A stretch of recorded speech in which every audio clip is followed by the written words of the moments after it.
여러분, 지금부터 네 기업을 여러분에게 소개할 텐데요. 여러분이 기업들을 기억하시나요?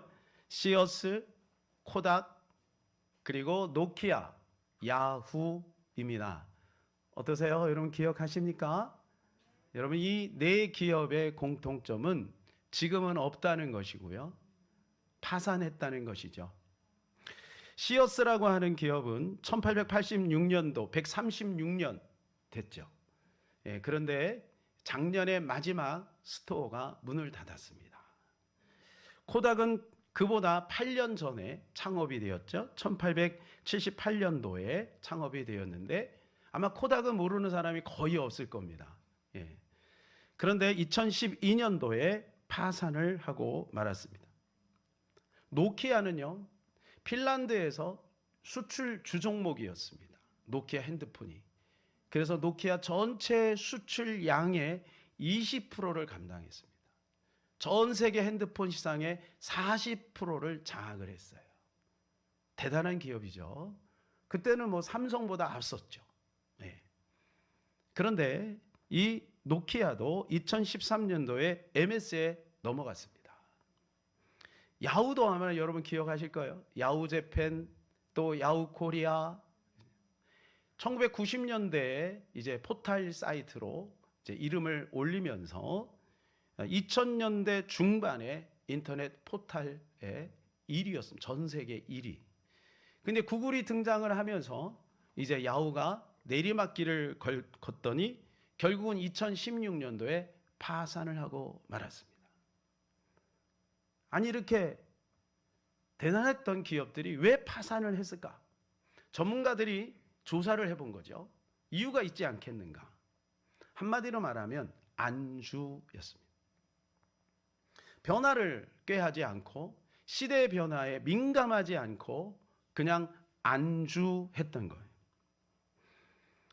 이것은 그 기업의 생각의 덩어리, 그 기업의 가치관이 어떤 결과를 가져다 주는지를 우리에게 알려주고 있는 것이죠. 사랑하는 여러분, 이 생각이 얼마나 중요한지 우리는 잘 알고 있습니다. 생각. 그 사람이라는 것은 그 사람의 생각의 결정체인 것입니다. 그리고 우리가 과거에 어떤 생각들을 주로 했느냐, 그것이 오늘날 저와 여러분의 모습인 것이죠. 그렇다면 내가 앞으로 어떤 생각을 하느냐에 따라서 우리의 미래가 바뀔 수 있다는 거예요. 우리가 어떤 생각을 하느냐, 이것은 매우 중요한 거예요. 그래서 잠언의 23장 7절에 보면 이렇게 말씀을 해주고 계시죠. 대저 그 마음의 생각이 어떠하면 그 위인도 그러한지. 그 생각이 그 사람이다, 그 말인 거예요. 그 위인이라는 말은 무슨 말이냐면 영어로 말하면 이제 she, he 그런 뜻이에요. 그 여자, 그 남자. 그 생각이 그 남자고 그 생각이 그 여자다. 그 생각이 그 사람이다. 우리는 겉모양만 보죠, 처음에. 그러나 조금 지나서 그 사람하고 대화하고 지내다 보면 그 생각이 이제 보이기 시작하는 거예요. 그러면 우리는 겉모습도 보지만 사실은 그 사람의 생각을 더 보는 거죠. 그래서 우리는 이 생각 관리가 중요한 겁니다. 링컨은 그런 얘기를 했죠. 50이 되면 자기 얼굴에 책임을 져야 한다, 스스로. 왜 그럴까요? 자기 생각이 결국은 얼굴에 나타나게 된다는 것이죠. 그러니까 여러분, 우리의 생각이 얼마나 중요한지 모릅니다. 우리가 좋은 생각을 해야 됩니다. 긍정적인 생각을 해야 됩니다. 믿음의 생각을 해야 됩니다. 그러면 그 생각이 우리를 지배하는 것이죠. 여러분, 이건 믿는 사람이나 믿지 않는 사람이나 똑같아요. 그런데 우리에게는 좋은 생각을 가져다 주는 하나님의 말씀이 있는 것 아니겠어요? 신명기에 보게 되면 신명기는 모세가 이스라엘 백성들이 가나안에 들어가기 직전에 임종을 앞두고 설교한 설교 내용입니다. 근데 이 설교의 내용은 그냥 뭐 일주일에 한 번씩 주일날 설교하는 그 정도가 아니라 이제 마지막 유언과 같은 그런 내용이죠. 이스라엘 백성들이 가나안 땅에 들어가서 잘 살고 행복하기를 원하는 이 모세의 아비 같은 마음으로 지금 설교하고 있는 거예요. 그런데 거기에 내용에 6장에 보게 되면 이 신명기 전체에 내용을 아우르는 중요한 말씀이 있어요. 우리 크게 한번 읽어보도록 하겠습니다. 시작. 이는 곧 너희 하나님 여호와께서 너희에게 가르치라고 명령하신 명령과 규례와 법도라. 너희가 건너가서 차지할 땅에서 행할 것이니. 여기 1절 다시 한번 보시면요, 1절에 무슨 말씀을 해주고 있냐면 이런 말씀인 거예요. 하나님이 너희를 가르치라고 나에게 말씀을 주셨다는 거예요. 이거는 말씀을 연구해서 만든 설교문이 아니고 하나님께 계시적으로 받아서 전하는 말씀이라. 2절 읽읍시다. 곧 너와 내 아들과 내 자손들이 평생에 내 하나님 여호와를 경외하며 내가 너희에게 명한 그 모든 규례와 명령을 지키게 하기 위한 것이며 또 내를 장구하게 하기 위한 것이라. 이스라엘아 듣고 삼가 그것을 행하라. 그리하면 내가 복을 받고 내 조상들의 하나님 여호와께서 내게 허락하신 것 같이 젖과 꿀이 흐르는 땅에서 내가 크게 번성하리라. 여러분, 이 말씀을 우리가 주의할 필요가 있는 거예요. 하나님은 이스라엘 백성들이 복되고 행복하고 그리고 성공하고 번성하며 살기를 원하시는 거예요. 오늘 우리에게도 마찬가지입니다. 하나님의 백성들이 이 땅에 살면서 행복하고 번성하고 잘 되기를 원하시는 거예요. 그게 가정이든 기업이든 개인이든 마찬가지예요. 이게 하나님의 우리를 향한 진정한 생각인 거예요. 하나님의 생각을 내가 안 하니 저주가 아니고 생명과 평안이라. 이것이 하나님의 생각인 것입니다. 그런데 왜 하나님께서 그것을 우리에게 베풀기 위해서 어찌하여 하나님의 생각을 넣으시려고 할까요? 왜냐하면요, 그 생각이 너무너무 중요하기 때문에. 하나님은 우리의 생각을 강제로 통제하지 않아요. 하와가 선악과를 따먹고 이제 하나님을 떠나는 장면들을 보면 우리가 쉽게 알 수가 있어요. 하나님께서 하와에게 처음에 이렇게 말씀을 하셨어요. 아담에게 말씀하신 것을 아담이 하와에게 전해서 이렇게 말씀을 하셨겠죠. 창세기 2장 17절입니다. 같이 읽을까요? 선악을 알게 하는 나무의 열매는 먹지 말라. 내가 먹는 날에 반드시 죽으리라 하시니라. 주님이 뭐라고 말씀해요? 선악을 알게 하는 나무의 열매는 먹지 마. 그거 먹으면 큰일 난다. 정령 죽는다. 이렇게 말씀을 하셨어요. 자, 그런데요, 뱀이 여자에게 이렇게 물어봐요. 이렇게 뭐라고 물어보냐면 이렇게 물어봐요. 창세기 3장 1절입니다. 뱀이 여자에게 물어 이르되 하나님이 참으로 너에게 동산 모든 나무의 열매를 먹지 말라 하시더냐. 여러분, 아까 2장 17절에 뭐라고 되어 있어요? 예, 선악을 알게 하는 나무 그것만 먹지 마. 나머지는 다 먹어도 돼. 이 말이거든요. 그런데 3장에 가서는 뱀이 뭐라고 말해요? 모든 나무를 먹지 말라고 하더냐. 여러분, 이게 뭐예요? 생각을 흔들고 있는 거예요. 생각을 흔들고. 오늘날 많은 이런 매체에서, 언론에서, 또 문화 영역에서, 또 정치 영역에서, 또 심지어는 요즘에 이 차별금지법이라고 하는 이런 이슈를 통해서 하나님을 오해하게 만드는 거예요. 하나님은 굉장히 독선적이고 비합리적이고 그리고 교양도 없고 인권도 없고, 그래서 기독교를 어떻게 백타적인 종교로 오해하게 만드는 거예요. 오늘날 젊은이들이 그래서 교회를 등한시하는 거죠. 얼마나 많은 곳에서 이렇게 합니까? 심지어는 예수 믿는 사람들조차도 내가 예수 믿으면 뭔가 손해볼 것 같은 그런 마음이 생기게 만드는 거예요. 내 청춘은 어떻게 하란 말이야. 내 청춘에 하나님 앞에 그렇게 충성을 하고 막 여리고 기도해도 나가고 새벽 예배도 나가고, 그러면 나는 뭐야. 나는 뭐야. 내 인생은 뭐야. 나도 준비해야지. 나도 스펙 쌓아야 될 거 아니야. 이런 생각을 자꾸 불어넣는 거예요, 마귀가. 여러분, 사실은 우리가 성경을 통해서 알 수 있지만 하나님의 말씀대로 사는 것이 결국은 내가 성공의 길로 가는 거예요. 하나님 말씀 붙들고 사는 것이 우리 가정을 세우는 거예요. 그것을 마귀가 이렇게 자꾸 곡해하게 만드는 것이죠. 그래서 우리는요, 똑바로 이 올바른 판단을 내려야 하는 것입니다. 하나님은 절대 우리를 착취하거나 또 우리 인생을 절대로 조종하지 않습니다. 만일 하나님이 그렇게 했다면요, 선악과를 따먹는 그 자체가 하나님이 금지하는 목적이었다면 하나님은 그것을 강제했을 거예요. 못 먹게 했을 거예요. 선악과 자체가 문제가 아니고 선악과를 통해서 나를 존중하나 존중하지 않나를 하나님이 보기를 원하신 거예요. 열매 하나가 뭐가 그렇게 중요하다고. 다 먹어라. 근데 요거 하나만 먹지 마라. 왜? 그거는 나를 기억하게 하는 거야. 그런데 그것까지 먹은 거죠. 마귀는요, 이 하와의 마음을 이렇게 생각을 뒤흔든 거예요. 그래서 하와가 어떻게 해야 돼요? 마음이 흔들리기 시작해요. 3절을 읽어볼까요? 동산 중앙에 있는 나무의 열매는 하나님의 말씀에 너희는 먹지도 말고 만지지도 말라 너희가 죽을까 하노라 하셨느니라. 여러분, 이거 지금 하와가 올바로 말하고 있는 게 아니죠. 하나님은 만지지도 말라라는 말은 하지 않았어요. 먹지 말라 그랬죠. 그런데 하나님은 굉장히 막 이상한 하나님으로 만드는 거예요. 예? 그리고 또 뭐라 그래? 결정적으로 죽을까 하노라. 죽을까 하노라. 하와가 흔들리는 거예요. 하나님 뭐라 그랬어요? 분명히 죽는다. 이렇게 말했죠. 하와가 흔들리는 걸 딱 보니까 이제 그때 마귀는 결정타를 탁 날립니다. 뱀이 여자에게 이르되 너희가 결코 죽지 아니하리라.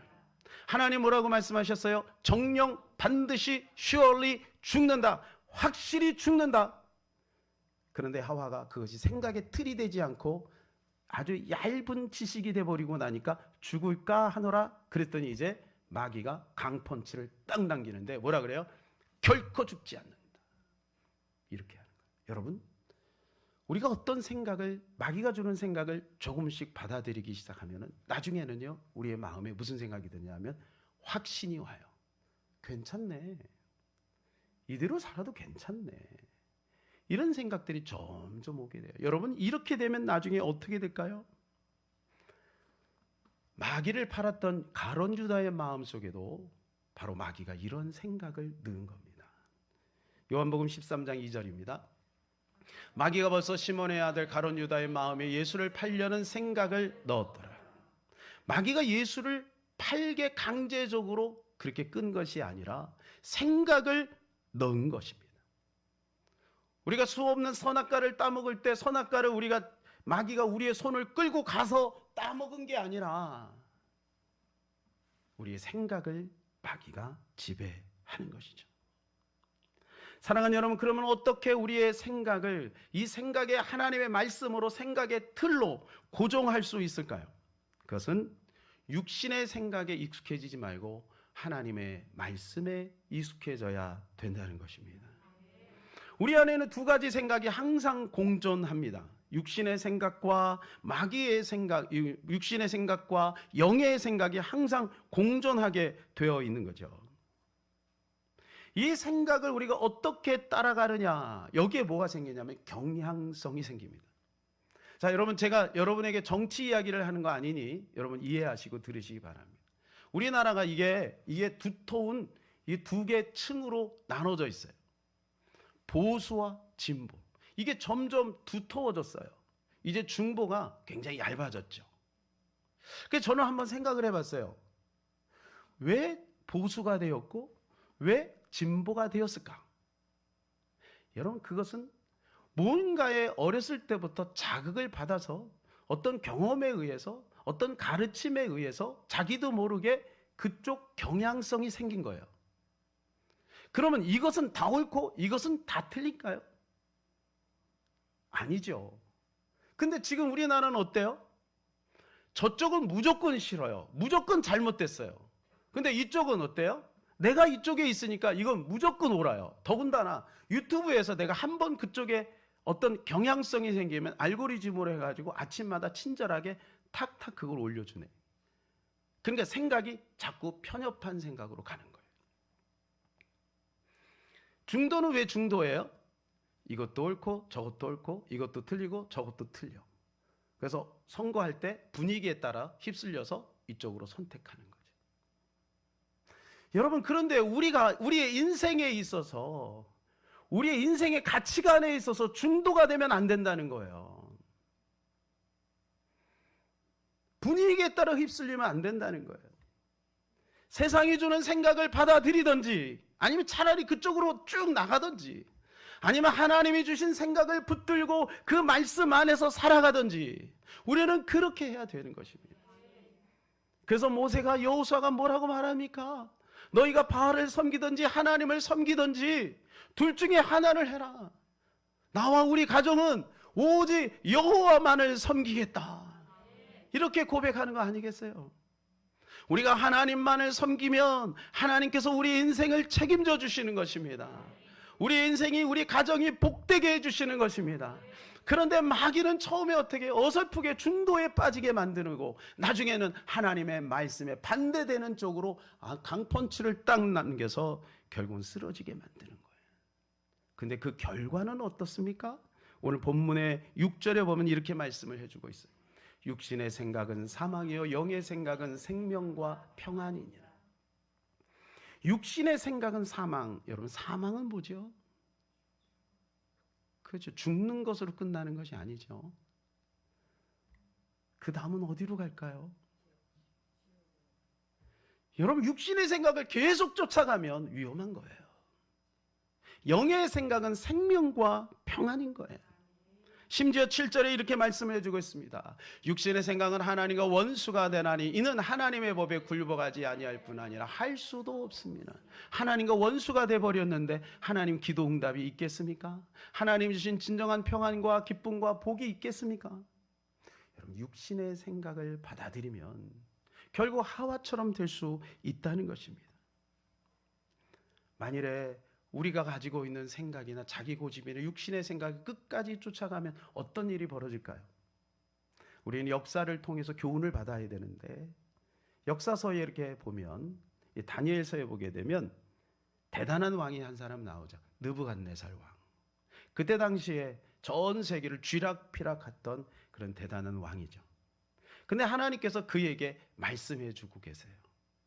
두 가지 사건을 통해서 말씀하셨는데, 처음에는 다니엘을 통해서 말씀하셨어요. 느부갓네살이 어느 날 꿈을 꿨지요. 그런데 전에 이제 경험에 의해서 보니까 이 술사들과 이 박수들이 이 꿈을 해몽하는데 지 멋대로 해몽하는 거예요. 그래서 안 되겠다 싶어갖고 이번에는 꿈까지 알아맞혀라. 여러분, 꿈을 알아맞히는 것은 신의 영역입니다. 어떻게 꿈을 알아맞힐 수가 있어요? 꿈을 말해야 해몽을 하죠. 근데 꿈까지 알아맞히래. 누가 맞힐 수 있겠어요? 이제 다 죽게 생긴 거죠. 그때 다니엘이 나서서 그 꿈과 해몽을 정확하게 맞추는 거예요. 느부갓네살이 충격을 받았어요. 그리고 여호와만을 찬양하라고 공포합니다. 두 번째 사건은 다니엘의 친구 사드락 메삭 아벳느고가 이제 이 느부갓네살이 아주 잘 되니까 자기를 위해서 금신상을 크게 만들어서 두라 평지에다 세워놓고 나팔을 불면 모든 문무백관들이 거기에 엎드리게 한 거예요. 절을 하게 만든 거예요. 근데 사드락 메삭 아벳느고는 절을 하지 않아요. 절하지 않는 자에게는 풀무풀 속에 집어넣겠다고 공포했거든요. 너무 괘씸한 거예요. 느부갓네살이. 기분이 나쁘죠. 자기를 섬기지 않으니까. 그리고 그들을 불러가고 이 풀무풀을 7배나 더 뜨겁게 해서 거기에다가 집어넣는데, 이 불이 얼마나 뜨거우냐 하면 그 사드락 메삭 아벳느고를 집어넣으려고 했던 사람이 타 죽을 정도니까. 아니, 그런데 분명히 3명이 들어갔는데 4명이 있는 거예요. 그리고 그들이 죽지도 않고, 그들을 이제 데리고 나와 보니까 불탄 냄새가 전혀 나지 않아요. 충격을 받은 거예요.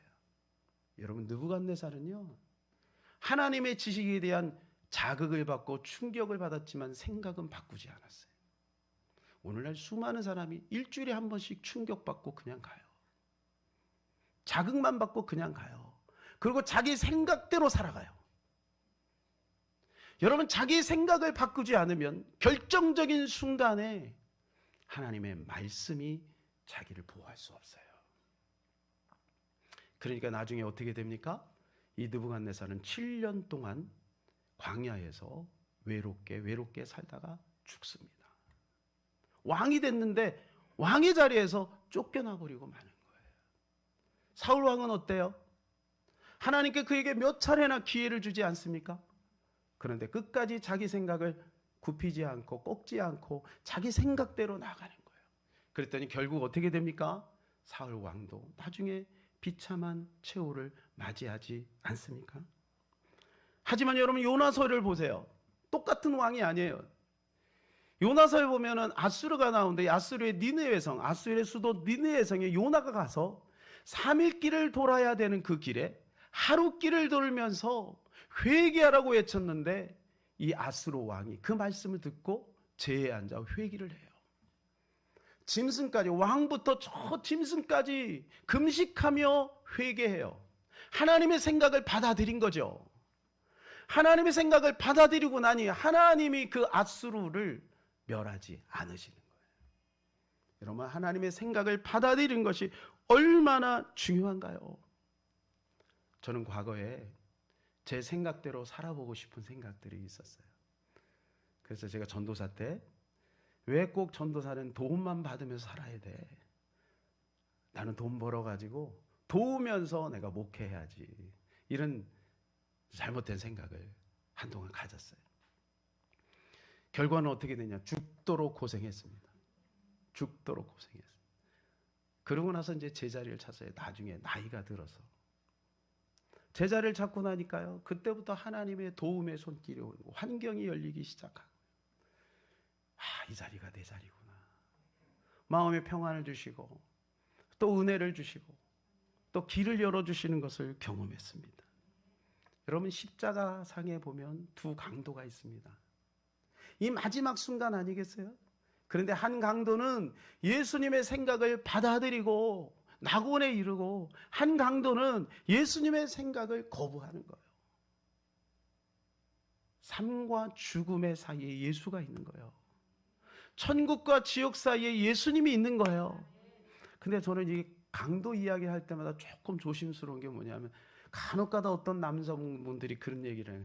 내가 마지막 순간에 한평 강도처럼 그렇게 회개하고 예수 믿고 천국 가겠다고.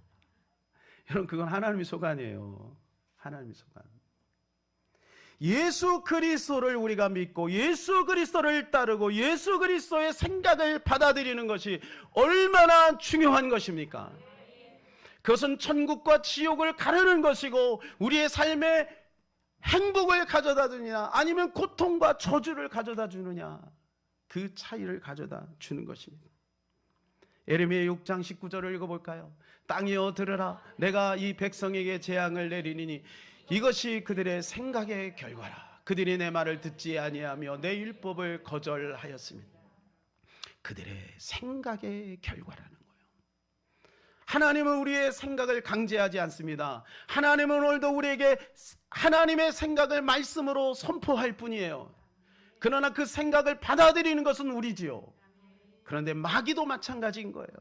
생각의 화살을 쓰고 수없이 쓰레기 같은 생각들을 우리 마음속에 계속의 생각을 집어넣는 거. 나는 안 돼, 나는 끝났어, 나는 실패자야, 이런 생각들을 끊임없이 집어넣는 거죠. 사랑하는 여러분, 그 생각들을 추방하시기를 바랍니다. 오늘 우리에게 희망을 주는 말씀이 있어요. 1절 2절을 같이 한번 읽어보겠습니다. 그러므로 이제 그리스도 예수 안에 있는 자는 결코 정죄함이 없나니 이는 그리스도 예수 안에는 생명의 성령이 법이 죄와 사망의 법에서 너를 해방하였습니다. 할렐루야. 우리는 그리스도 예수 안에서 이제 완전 자유를 얻게 된 것입니다. 구원의 길이 열린 것입니다. 생명의 길이 열린 것입니다. 우리는 그 길로 가기만 하면 되는 것입니다. 예수 그리스도를 붙들기만 하면 되는 것입니다. 우리는 해방을 받았습니다. 그러나 여러분, 착각하지 말아야 될 것은 해방이라고 그래서 나 이제 끝났어 711 811 이렇게 돌아다니는 게 해방이 아니고 그리스도 예수 생명의 성령의 법 안에 있어야 되는 거예요. 여러분, 법이 우리를 지켜줄 수 있는 건 법 안에 있을 때 가능해요. 법을 두려워하는 사람이 있어요. 그건 법을 어긴 사람이에요. 법을 떠난 사람은 법의 보호를 받지 못해요. 법 안에 있어야 법의 보호와 자유를 얻게 되는 것입니다.